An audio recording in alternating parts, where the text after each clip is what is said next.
How to install ChatGPT on Windows. To do this, the process is really simple, quick and easy. Just follow these steps I will show you guys in this video.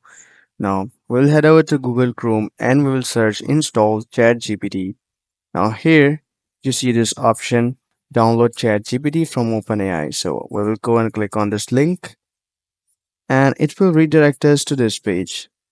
Now here, if we swipe down, here you will see for desktop option. And here you can simply click on download for Windows and you can click on that. Click here and it will redirect us to this page right here. And now from this Microsoft Store, you can go and hit the download button and it will start downloading ChatGPT for you. Here's the ChatGPT installer. So I'm just gonna go open it and click on run and it will start installing ChatGPT on my Windows.